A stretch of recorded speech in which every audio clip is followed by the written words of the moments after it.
자, 이번에 이란 대통령 그 헬리콥터 추락 사망 이 뉴스가 나왔을 때 혹시나 이것도 이스라엘이나 미국이 연결된 거 아니야? 막 순간적으로 걱정한 분들이 많더라고요. 저도 생각했습니다. 예. 네. 근데 일단 최종적 결론은 어떻게 난 겁니까? 아직 결론 안 난 거 없습니다. 아, 난 거 없어요? 그냥 네. 그냥 사고사 아닙니까? 사고사로 아직 확정된 건 아니고요. 이란에서 지금 우리로 치면 참모총장이죠. 네. 참모총장이 철저한 조사를 지시를 했고요. 왜 일어났는지 무슨 일인지를 다시 한번 조사를 하고 있기 때문에 이제 조사에 들어갔기 때문에 결론 나오는 거 시간이 걸리겠죠. 아, 문책성 인사도 있을 테고요. 만약에 사고사라고 하면은 그렇죠. 네. 그 보안팀들, 그렇죠. 이제 경호팀들. 네. 근데 그 뭐라 그러죠? 그 나오는 저 뉴스들을 보니까 이거는 미국 책임이다. 결국 네. 왜냐하면 그 경제 제재를 하다 보니까 우리가 부품 수급을 제대로 못 해가지고 이렇게 낡고 노후화된 이런 비행기를 대통령도 탈 수밖에 없었다라는 촉으로 막 어쨌건 탓을 하는 분위기가 나오는 것 같아요. 이란에서는. 그래서 막 분노하고 있다. 근데 사실은 미국은 욕을 먹어도 쌉니다.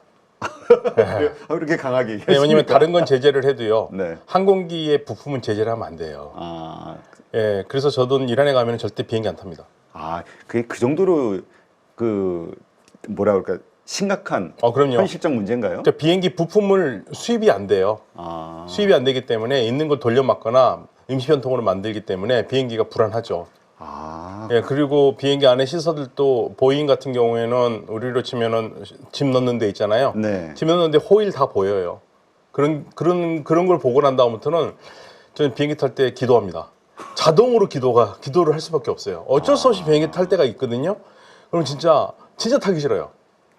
아직까지도 이란에 대한 경제 제재 이게 상당히 광범위하게 이루어지고 있나요? 현재도? 그럼요. 혁명이 될 때부터 제재를 하고 있는데, 근데 다른 거는 몰라도요. 그런 진짜 민항기에 필요한 부품 같은 것까지 막으면 안 되거든요. 그러니까 좀 어떤 면에서는 이게 뭐 자유와 인권을 얘기하는 나라가 이런 것까지 이렇게 해야 되는가? 이번에 지금 사실은 이란이 이런 사고를 맞을 수밖에 없는 가장 큰 이유는 항공기 수입도 어렵고요. 그리고 당연히 헬리콥터 같은 것도 수입하기가 어려워요. 살 데가 없어요. 네. 그리고 뭐 부품을 새로 갈기도 어렵고, 그러니까 이런 사고가 날 수밖에 없는 거죠. 네, 그렇군요. 이 라이시 대통령은 어떤 분입니까? 우리가 뭐 정치적인 성향을 좀 개혁, 온건, 보수, 강경 이렇게 얘기했었을 때 네. 보수를 넘어서서 강경에 가까운 사람이죠. 아, 강경파군요. 네, 네. 그래서 이 강경파인 라이시 대통령이 이런 사고사로 사망했을 때 그 권력의 공백 혹은 그 정치적 어떤 뭔가 변혁 이런 것들 일어날 가능성은 없나요? 단도직입적으로 말씀드려서 없습니다. 아, 왜요? 그러니까 우리가 회사로 치면은요, 회사의 사장이 문제가 생겼어요. 네. 회장님이 문제는 없거든요. 그럼 사장은 새로 바꾸면 됩니다. 그러니까 저도 어떤 뉴스에서 보니까 이란의 2인자 이런 네. 식으로 표현이 되더라고요. 그래서 네. 대통령인데 왜 2인자라고 하지? 이런 생각을 했는데. 그러니까 이제 2인자라는 말도 좀 애매한데요. 권력 서열 2위라는 권력 서열. 네, 권력 서열 2위라는 거고 우리로 치면은 우리의 정치 체제에서는 국무총리라고 생각하시면 돼요. 네, 대통령이 국가 원수니까 우리는. 근데 거기는 이란은 국가 원수가 대통령이 아니라 최고 지도자입니다. 아, 최고 지도자라고 네. 따로. 네, 그게 최고 지도자 하메네이. 아, 하메네이. 네, 그분이 최고 지도자고요. 최고 지도자가 가지고 있는 권한이 막강해요. 국방권을 가지고 있었으니까. 그러니까 대통령이 국방권이 없어요. 대통령이 군 장성을 임명하지 않습니다. 아, 결국은 그 무력은 다 그 그럼요. 최고 지도자가 무력, 갖고 있군요. 정보, 외교에 관계된 중요한 건들은 전부 다 최고 지도자가 마지막 도장을 찍죠. 아, 대통령은 내치 정도만 다스리고. 예, 정확하게 말하면 대통령은 행정부의 수반. 그렇지만 국가 서열 2위. 네. 지금 그 이란의 경제 상황은 어떻습니까? 지금 뭐 통화 가치가 30% 폭락했다 이런 얘기도 있고요. 최악이죠. 경제 상황은 사실은요. 2015년에 오바마 행정부가 미국이 안전보장이사국 5개국과 독일과 포함해서 소위 말해서 P5 플러스 1이 한 편이 되고 그다음에 이란이 반대편이 돼서 핵협정을 했잖아요. 네. 그 하기 직전에 굉장히 환율이 많이 올라갔었을 때가 1달러에 3,700토만입니다. 그러니까 이제 이란은 공식 환율은 리알인데 네. 리알이 0이 너무 많으니까 0은 하나 빼고 토만이라고 불러요. 그러니까 3,700토만은 37,000 리알이에요. 그 화폐 가치가 폭락해가지고 단위가 엄청 큰 거군요. 네. 긴 거군요. 예, 그래서 이제 토만으로 할게요. 1달러에 3,700토만, 37,000 리알이었는데 지금 얼마인 줄 아세요? 얼마예요? 6만입니다. 어, 6만 토만, 그러니까 60만 리알이에요. 15배 뛴 거죠. 엄청나네요. 네, 15배 뛴 거죠. 그런 일이 발생이 되면은 그 필수품을 사는 어떤 이런 경제 활동과 관련해서 어떤 일들이 발생이 되는 거죠? 그러니까 자국에서 나오는 거는 괜찮죠. 근데 수입하는 게 이제 엄청 어려운 거죠. 수입이 어려운 거고. 그래도 이란 사람들이 굉장히 굳굳해서 잘 버텨온 거죠. 그런데 어디서 이제 문제가 생기기 시작하냐면은 정부가 쉽게 말하면 지불 능력이 좀 떨어지기 시작해요. 그러면 당연히 공공기관에 있는 사람들 월급이 밀리기 시작하고요. 네.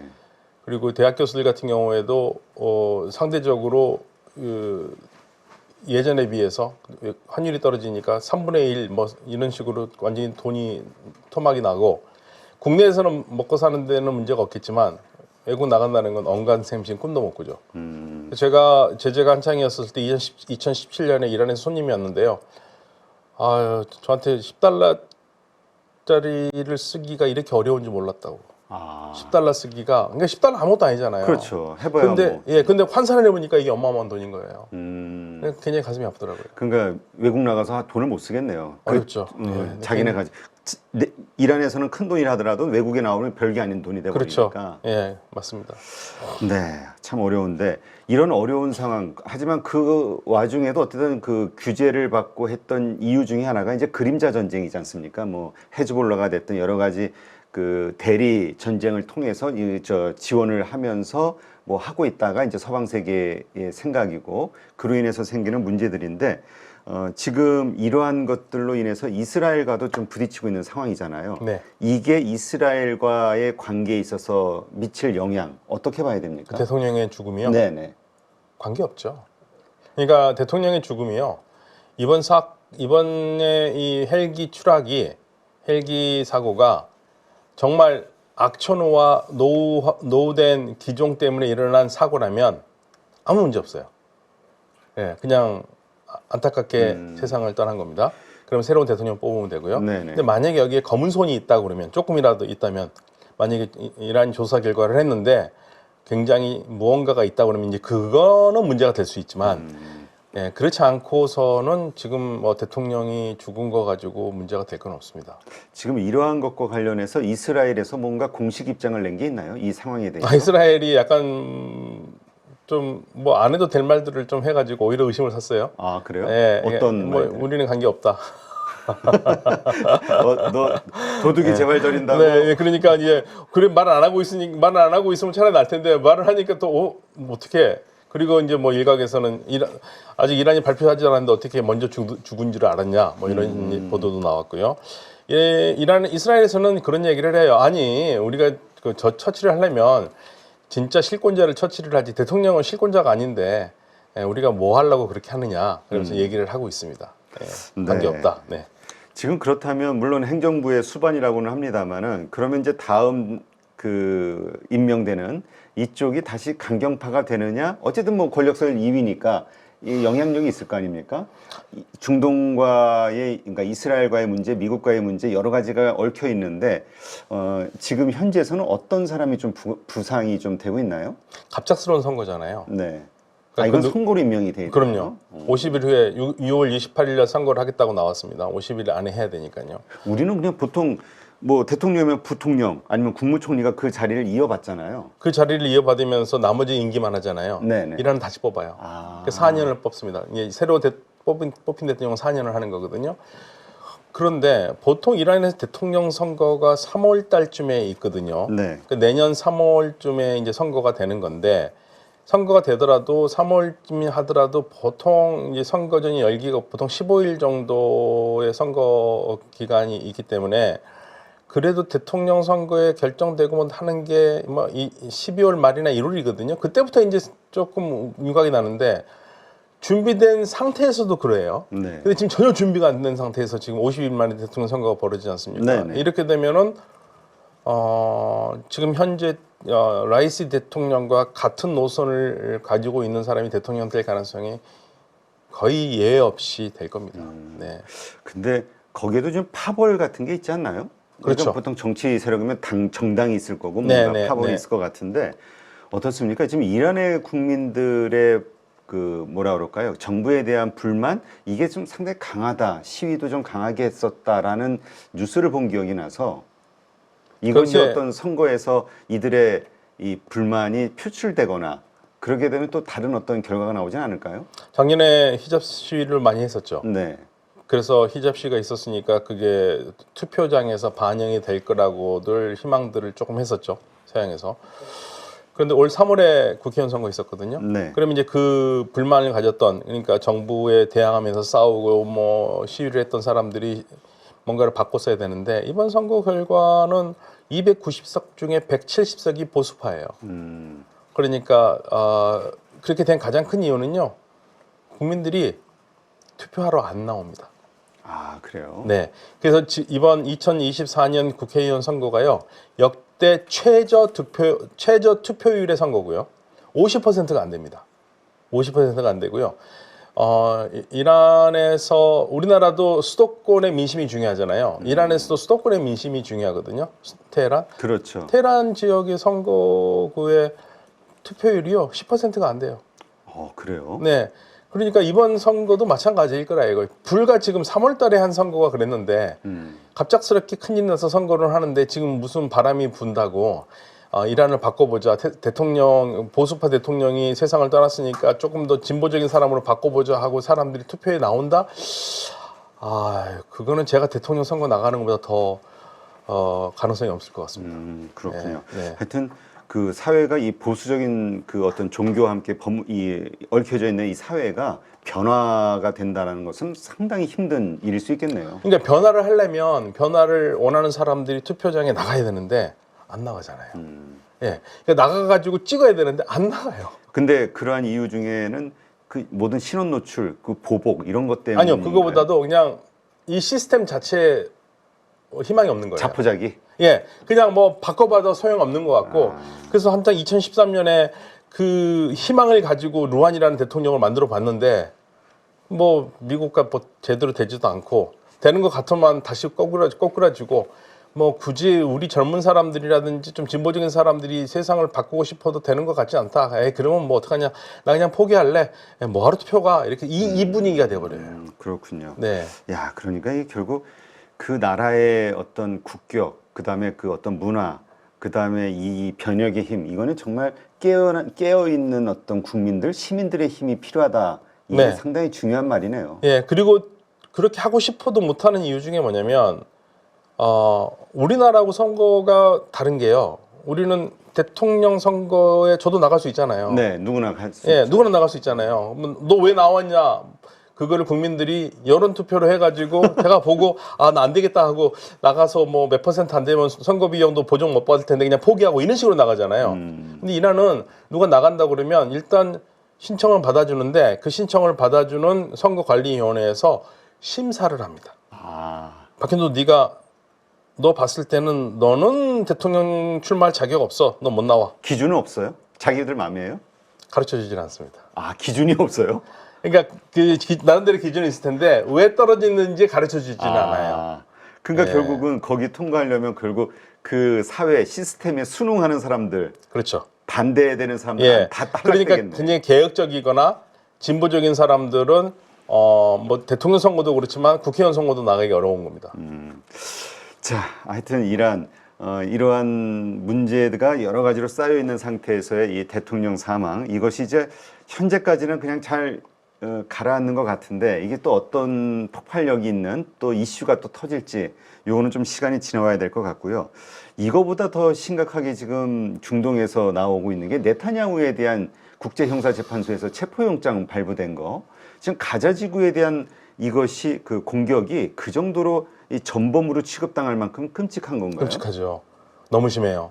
그래요? 예, 너무 심합니다. 자기네들 자위권이라고 하잖아요. 근데 그럼에도- 자위권이 아니라 지금은 거의 학살 수준이거든요. 그래요? 어떤 정도입니까? 어린아이들이 너무 많이 죽어요. 어린아이들이 너무 많이 죽고요. 그러니까 이렇게 한번 생각해 보십시오. 이 사람들이 뭔 죄가 있다고 구호품도 못 들어가게 막습니까? 그래서 굶고 있고요. 어린 아이들이 다친 애들을 수술을 하는데 응급약이 없어서 마취제 없이 수술한다는 걸 상상을 해보십니까? 말이 안 되잖아요. 이건 있을 수가 없는 일이에요. 그리고 더군다나 지금 그 영상에서 가끔 나오는 것 중에 하나가 구호품이 들어가는데 구호품 가는 트럭을 이스라엘 사람들이 막고 구호품을 다 끌어내려가지고 다 버려버리고 그런 만행까지 저지르고 있거든요. 이거는 뭐 다 떠나서 기본적인 인간에 대한 기본 품성이 가지고 있느냐를 의문을 가질 수밖에 없는, 우리가 정말 같은 인간인가라는 것을 다시 한번 확인하고 싶은 그 정도로 좀 심각해요. 그런데 이거를 지금 하마스를 소탕한다? 그리고 하마스와 민간인들을 구별할 수 없기 때문에 계속 공격한다, 이런 명목으로 공격하고 있는데요. 저는 이건 천벌받을 짓이라고 봅니다. 아, 그래요? 네. 뭐 어쨌든 그래서 국제형사재판소에서 과감하게 그런 어떤 체포영장을 발부할 정도로 하마스도 전범이지만 네타냐후도 전범이다. 네. 조사를 하겠다. 체포영장. 이게 참 충격적인데, 근데 오히려 미국에서 지금 바이든 대통령이 더 막 그 네타냐후보다 더 이렇게 성을 내고 있다고. 근데 이런 네. 뉴스들이 막 나와요. 뭐 그거 막아주려고 노력하고 있는 거죠. 그래서 뭐 특별히 막아줄 이유가 있나요? 그 네타냐후가 알아서 하면 되지 않나? 그만큼 이스라엘이 미국한테는 중요한, 그만큼 예, 중요한 우방이다. 중요한 우방이고, 그리고 이게 바이든 대통령의 재선 가도에 걸림돌이 될 수 있다고 생각하기 때문에 그러겠죠. 예, 근데 사실은 뭐 사법재판소가 체포영장을 낸다고 그래가지고 이스라엘이 그거를 신경이라도 쓸까요? 기분은 나쁘겠지만, 그러니까 압력으로서는 효과가 있을지 모르겠지만 궁극적으로 그걸로 뭐 공격을 멈추게 하거나 그러기는 어려울 겁니다. 지난번에 그 가자 지구 내 어떤 곳에 대한 공격이 임박했다. 라파? 아니 뭐 있었죠. 근데 네, 라파. 라파가 네, 맞나요? 네, 맞습니다. 그곳에 대한 공격을 바이든도 막 말린 걸로 제가 기억이 되는데, 그러한 것들이 일단 스톱이 돼 있는 건가요? 그러니까 아니요, 사실은 지금 뭐 본격적으로 뭐 전폭적으로 공격하고 있지 않지만 계속적으로 지금 작전을 하고 있기 때문에 안 하고 있는 건 아니에요. 근데 그걸 대규모로 대량으로 하지를 못하게 하니까 그걸 하려고 그러고 싶은데, 그러니까 이스라엘 입장에서는 넘버 원, 투는 잡아야지 전쟁을 끝내고 싶은데 네. 넘버 원, 투를 잡기는 어렵고, 이번엔 예를 들면 넘버 원 야히야 시누아르도 지금 같이 넘버 투도 그렇고요. 데이프도 그렇고 전부 다 지금 체포영장이 발부가 됐죠. 예, 그런데 그걸로 전쟁을 멈추기는 어려울 것 같습니다. 그렇다면 지금 앞으로 어떻게 이 가자 지구에 대한 공격 혹은 이스라엘과 하마스 간의 이 교전, 이건 어떻게 진행이 될 거라고 보세요? 이스라엘은 계속 공격하겠죠. 이스라엘은. 네. 네타냐후 총리가 전쟁 초기부터 계속 그 얘기했어요. 올 연말까지 갈 수 있다. 미국 대선 끝날 때까지 갈 수 있다. 막말로 해가지고요. 이스라엘은 아쉬울 거 없어요, 지금. 트럼프가 돼도 좋고 바이든이 상관없고, 예, 왜냐하면 계속 공격을 할 수 있다고 생각을 하고 있어요. 근데 이스라엘 입장에서 보면은 트럼프도 그렇게 그 비우호적인 대통령은 아니었잖아요. 이스라엘 그럼요. 예루살렘 그거 다 인정해주고. 네, 지금 트럼프 대통령 후보가 지금 제일 먼저는 가자 전쟁 그만둬야 된다고 좀 그 대학생들과 목소리를 맞추는 것 같더니, 그러면 전쟁을 그만두게 하려면 미국이 무기를 주지 말아야 되잖아요. 바이든 대통령이 무기를 주지 않을 수 있다고 얘기를 하니까 오히려 그걸 비판합니다. 왜 무기를 안 주냐고. 그러니까 지금 바이든도 그렇고 트럼프도 그렇고요. 어떠한 특출한 정책을 가지고 있어서 밀어보는 게 아니라 자신들의 정치적인 이득에 따라서 대통령 선거에서 얼만큼 이득이 되느냐에 따라서 지금 좌지우지하고 있어서 실질적으로 그럴수록 네타냐후 총리가 움직일 수 있는 공간이 더 넓어질 수밖에 없죠. 그렇군요. 네. 지금 근데 이스라엘 내부 분위기는 어떻습니까? 왜냐하면 뭐 네타냐후에 대한 반대 시위도 있었고, 지금 전쟁에 대해서 이스라엘 국민들도 반전 여론이 좀 뭐 심상치 않다, 이런 뉴스를 본 기억이 나서. 이제 인질 때문에 그렇거든요. 인질들을 구출해야 되는데, 정상적인 정부라면 인질을 구출하는데 일단 가장 중점을 둬야 되잖아요. 근데 이 네타냐후 정부는 인질 구출에 별로 관심이 없어요. 인질 구출에 관심이 없고, 어떻게 해서든지 하마스를 끝내려고 그러고, 심지어는 네타냐후 정부에 들어가 있는 강경파들은 전쟁 초기부터 대를 위해서는 소를 희생할 수 있다는 말을 흘렸어요. 그러니까 인질이 중요한 게 아니라 우리가 하마스를 소멸하는데 인질이 희생이더라도 어쩔 수 없다라는 그러한 입장이니까 지금 전쟁을 계속하고 있는 거죠. 네. 그러니까 국민들은 그게 마음에 안 드는 거예요. 소탕하기 어렵고 인질을 구출해야 되지 않느냐. 그래서 지금 베니 간스가 같은 정당이었다가 지금 흩어진 사람인데요. 여기가 지금 전시 내각을 이루고 있는데 전시 내각을 이루고 있는 상태에서 6월 8일까지 인질 구출이라든지 여러 가지 조건대로 하지 않으면 네탄야후 총리에게 뭐라고 그랬냐면 그러면 전시 내각을 해체하겠다. 자기는 전시 내각 그만두겠다 얘기를 했거든요. 압박을 주고 있는데 그 정도 가지고 눈 하나 깜짝 안 할 총리라서 제 생각에 6월 8일의 그 기한도 별 중요하게 생각하지 않을 것 같아요. 지금 그렇다면 우리가 이제까지 계속 얘기해왔던 게 네타냐후 입장에서는 말씀하신 대로 어떤 정치적 승리물을 가지고 있어야 네. 자기가 이 전쟁이 끝났을 때 국민들로부터 여론이 됐던 법적인 심판을 받을 때 유리할 것이다라고 판단하고 있다. 네. 이게 이제 우리 많은 분들의 생각이잖아요. 네. 이게 바탕에 깔려 있는 겁니까? 네, 그러니까 지금 사실은 정상적인 정치인이라면은요 전쟁이 터졌었을 때 책임을 느끼고 사퇴하는 게 맞죠. 근데 절대 사퇴한다는 얘기 안 했고 책임을 진다는 얘기도 안 하고요. 예, 그러면서 어떻게 책임질 걸 얘기를 안 해요. 그러면서 지금 전리품을 가져오려고 그러는 거죠. 하마스를 없애는 걸 전리품으로. 그리고 아예 팔레스타인 국가를 못 쓰게 만드는 게 이 사람의 목표니까요. 근데 하마스가 소통이 가능하냐 이거죠. 그러니까 지금 계속하는 얘기지만 지금 이스라엘 군 때문에 고아가 된 아이들이 1000명이 넘거든요. 얘네들이 미래의 하마스예요. 그렇죠. 또 분노 얼마나 이 복수심에 불타겠어요. 네, 그러니까 여기 자꾸만 저는 이제 제가 이런 말하면 하마스 편 든다 그러는데 하마스 편 드는 게 아니라 지금의 전쟁 양상이 너무 잔인해요. 물론 그러면 이제 또 이렇게 비판을 하죠. 하마스가 먼저 공격하지 않았느냐? 그럼 그렇게 따져 본다면은요, 하마스가 공격하도록 만든 그 빌미를 제공한 것도 이스라엘이라고 할 수 있어요. 아니 가자라는 곳을 세계에서 가장 큰 오픈 감옥으로 만들어 놓고 비인간적으로 살게 하는 데서 벗어나려고 하는 사람들을 공격할 수밖에 없는 거 아닙니까? 지도 궁지에 몰리면 공격을 하는데, 그러니까 애초부터 이 네타냐후 총리는 이 하마스를 없애는 걸 목표로 했지만 처음부터 하마스와 요르단강 서안 지역을 분리시켜서 팔레스타인 국가를 아예 못 세우게 만들려는 게 목표예요. 그러니까 그 목표를 향해서 가는 겁니다. 지금 그래서 더 문제가 되는 거는 가사만 공격하는 거 아닙니다. 지금 요르단강 서안에 있는 주민들도 공격을 하고 있어요. 서안 지구는 사실 이번 테러와는 상관없죠. 그런데 그 테러 문제가 있다라는 뭐 그런 명목을 붙여가지고 거기서도 민간인들이 죽어요. 이거를 도대체 어떻게 이해를 해야 됩니까? 그러니까 지금 미국에 있는, 우리가 아니래요, 미국에 있는 유대계 대학생들이 반전 데모를 지금 하고 있는 겁니다. 반전 데모를. 그러니까 박현도가 하는 게 아니라 유대인조차도. 예, 지금 이런 상황인데 네타냐후 총리는 전혀 신경 안 쓰고 있죠. 근데 저도 예전에 그 유럽에서 만난 그 되게 인텔리한 그 할머니신데, 그 고등학교 선생님이신 분, 은퇴하고 이제 여행을 왔다가 이렇게 만나서 얘기를 하는데, 여럿이서 얘기하는데 이러한 문제를 얘기할 때 이스라엘 사람들은 전혀 여기에 대해서 생각을 안 하고 있다고. 그러니까 우리가 뭐가 잘못인지, 그 다음에 팔레스타인이 우리가 압박을 맞습니다. 가하고 있다, 가자 지구 말씀하신 그 오픈 감옥이다, 절대 그렇게 인정을 안 하던데요. 그렇게 생각을 안 하고. 그러니까 이스라엘에 굉장히 손꼽히고 드문 그 좌파 지식인이라고 하는 좀 이제 하아레츠의 주필이거든요. 기디온 레비. 이분이 하는 얘기가 있어요.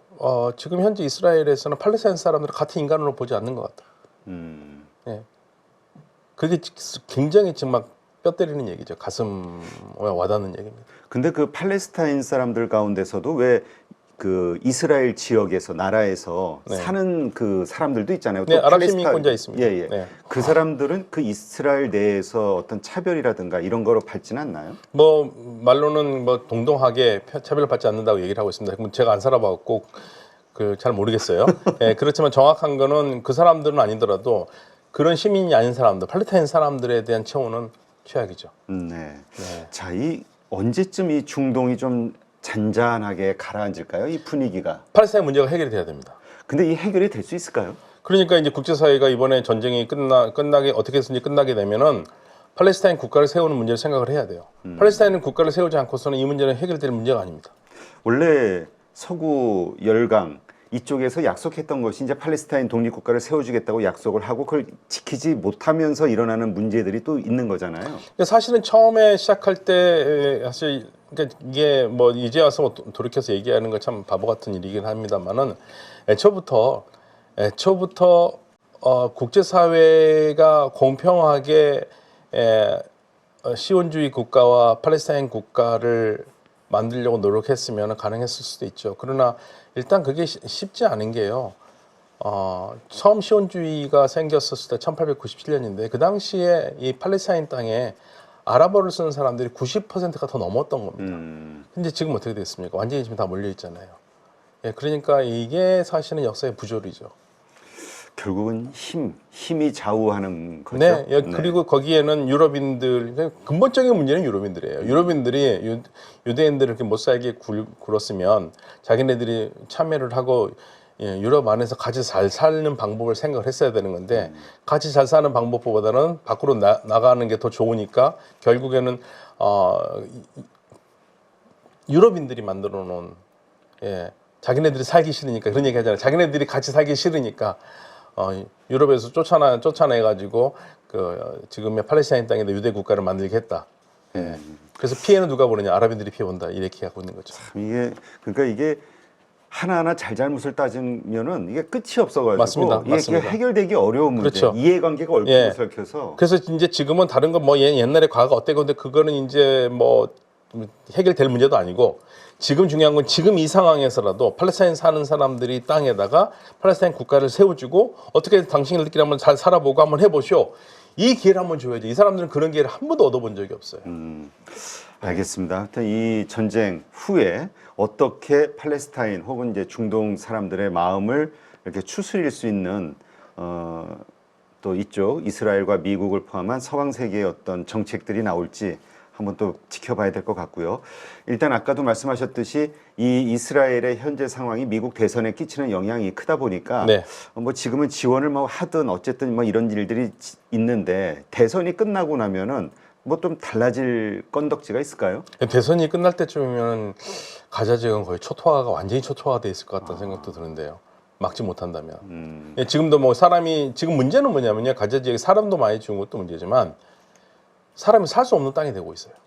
하긴 뭐 물 식수조차도 네. 어렵다라는 얘기를 완전히 듣는 것 같아요. 폐허가 되고 있어서 이 전후 복구가 가능할 것인가? 근데 사우디아라비아나 이런 이제 돈 많은 아랍 국가들이 이제 결국에는 재건을 할 텐데 여기서도 하는 얘기가 전부 다 그 얘기입니다. 재건하는 게 문제가 아니라 팔레스타인 국가가 서 있지 않으면 이런 일이 또 반복된다 이거예요. 그 지금 자기네들은 돈만 날리는 거죠. 그렇죠. 그래서 팔레스타인 국가를 세워야 된다. 그렇게 얘기하고 지금 이 상황을 막기 위해서 아랍 국가들이 지금 요구하는 게 유엔 평화 유지군이 거기 들어가야 된다. 가자에. 그 얘기를 하고 있습니다. 알겠습니다. 또 그러려면은 또 안보리 회의가 열려야 되는데 미국이나 이 러시아나 이 중국이나 각자 이해관계에 따라서 또 이 거부권 행사하면 이게 다 또 네, 근데 미국이 거부권 행사하겠죠. 예, 하겠죠. 네, 아무튼 이스라엘에 불리한 거는 다 미국이 거부권 행사하니까요. 참 어렵습니다. 네. 그래서 참 어려운 것 같아요. 해결책이 어렵고 그래서 서로 피 흘리면서도 안타까워하기만 하는 거죠. 근데 사실 어려운 거 아니에요. 미국이 정신 바짝 차리고 국제사회의 그 사람들의 국제사회의 의견에 따라서 팔레스타인 국가 세워주면 되거든요. 예. 일단 그렇게 쉽게 하면 우리가 생각에 쉽게 그냥 결정하면 될 모든 게 해결될 문제인데 못하는 네. 거는 결국 이스라엘 눈치 보느라 그런 건가요? 그렇죠. 결국에는 이거는 이제 제 말이 아닙니다. 존 미어샤이머 교수가 하는 대로 이스라엘 로비, 이스라엘 로비 때문에 안 된다. 네. 네, 알겠습니다. 이게 뭐 대통령 당선되려면 유대 커뮤니티로부터 지원을 받아야 된다라는 그런 말들이 있을 정도니까 하여튼 중동 뭐 얘기 들으면 또 답답하지만 어쨌든 현재 상황이 어떻게 돌아가고 있는지 정확히 좀 알 수 있었고요.